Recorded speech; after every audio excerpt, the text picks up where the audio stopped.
Things are disappearing from my house, and I'm terrified by who might be taking them. Written by Relative Obscurity on r/NoSleep. The first time it happened, I didn't think much of it. I had left my house for work in the morning, just as I always did, and when I got home that night, my yucca plant was gone. The second time it happened, I honestly assumed it was my wife. Again, I had left my house for work in the morning, and when I got home that night, my umbrella was gone. But then I remembered that my wife had left the house earlier than me that day and got home after me, in addition to the fact that it wasn't even supposed to rain.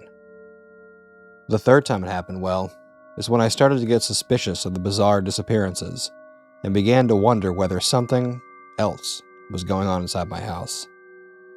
Yet again, I had left my house for work in the morning, and when I got home that night, lo and behold, my record player was gone.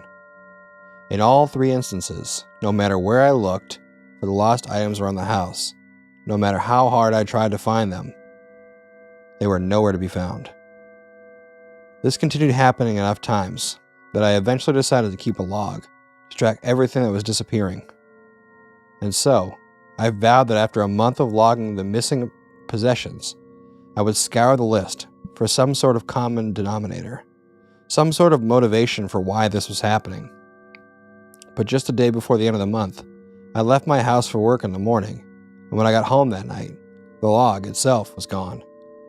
That's when I realized that everything I wanted to keep, I had better take with me when I left my house for work in the morning, lest it be swept away by wherever all these missing things had swept away to. So that's exactly what I did, creating an itemized list of only the things I couldn't live without, by auditing every material object that I owned.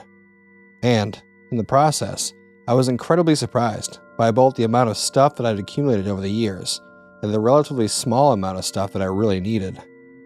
Once the list was complete, I would run through the same meticulous routine every morning, placing the most cherished of my personal belongings into a combination of my pockets and a backpack that I had brought for this very purpose. But one day, I left my house for work in the morning and forgot the backpack, and when I got home that night, it too was gone. After this had gone on for about 2 months, so many household items had disappeared that my wife had assumed that I had been decluttering the home, purging it of my unwanted things. This was, of course, not the case. But I was too afraid to tell her the truth, too afraid that she'd think it was all preposterous, so I just played along. However, I was so disappointed with myself for lying to my wife, and at the same time so frustrated with the disappearing items, that I swore to put an end to the situation, once and for all. So I ordered a surveillance camera, and as soon as it arrived, I installed it before leaving my house for work in the morning. But when I got home that night, sure enough, the camera was gone. That's when I realized that whoever or whatever was taking my things was aware that I was aware of it, and it was actively thwarting my attempts to thwart it. That only made me want to thwart it even more. The next week, I faked being sick, calling out from work each day for the sole purpose of coming up with a plan for how to stop the mysterious disappearances, or find out who or what was behind them, or both. That's when I had the realization that nothing seemed to be disappear when my wife left the house, and only when I did. Since I'd been married to her for 8 years, and was fairly certain she wasn't the one hiding my things, I grew confident that there was someone or something else in the house who was specifically taking my things whenever I left. So I reached out to my company's HR contact, requesting to work remotely, and less than a month later, the request got approved, and I started working from home. Sure enough, a month went by, and nothing was stolen, which led me to wonder whether it had been actually my wife's doing, after all, rationalizing that even though she did tend to leave the house before me and get back after me every day, she could easily come back during her lunch break. It took me a week to gather the courage to confront her about it, and I finally accused my wife of 8 years and trusted confidant of something completely outlandish. And just as I had feared, she thought it was all preposterous. And as to be expected, she could not have been more offended. We had the worst fight of our marriage that night, and both went to bed upset. And so, the next day, I decided to sacrifice a physical possession in order to make it up to Sarah. leaving my house for work in the morning with the sole purpose of buying her flowers. But when I got home that night, gift in hand, and ready to apologize this time, Sarah herself was gone. I should have known that she, too, had been taken away, but I was so obsessed with understanding the situation that I convinced myself that Sarah, still angry at me from the night before, must have left. And with Sarah gone, I could finally know for sure whether she was the one behind everything. Once again, I left my house for work in the morning, and when I got home that night, the flowers that I bought for Sarah the day before were gone, and she had still not returned. But rather than accept the truth, I remembered that she still had the keys to the house, so the next day, I hired a locksmith to change every lock in the home before leaving my house for work in the morning. But when I got home that night, my coffee table was gone. And that's when I knew, for certain, that Sarah wasn't the one behind the strange disappearances. That's when I knew that she was actually the victim of them, and that something else was undoubtedly in the house. My wife now missing, I cried myself to sleep hard that night, clenching at the very sheets that she once slept upon beside me. The next morning, I thought about calling the police, but I knew that the tale would sound so far-fetched that they'd never believe me.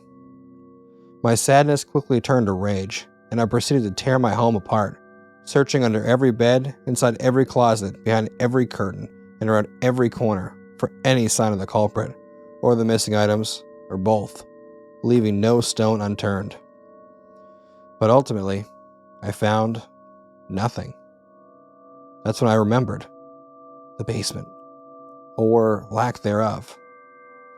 The truth is, when we first bought the home, we were told that there was once a basement, but at some point over the years, one of its previous owners had sealed it off, leaving no trace of a stairwell downstairs.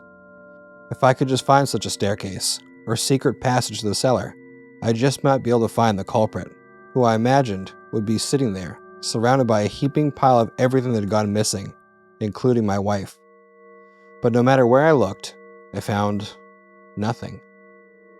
Defeated, depressed, and terrified all at the same time, I strongly considered moving to an entirely new house, but ultimately, I couldn't bring myself to leave the place that I'd call home for the past 8 years of marriage.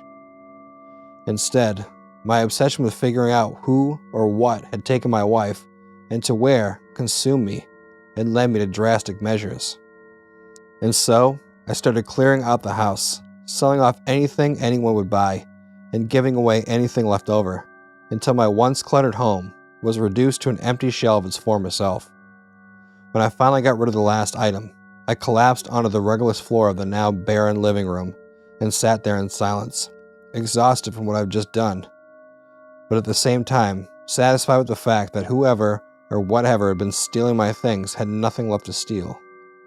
That is, until I started to doubt myself, questioning every decision I had ever made, and thereby my very grasp on reality. I must have sat there in silence for 30 minutes, internally beating myself up about it, until I heard a rattling noise below me.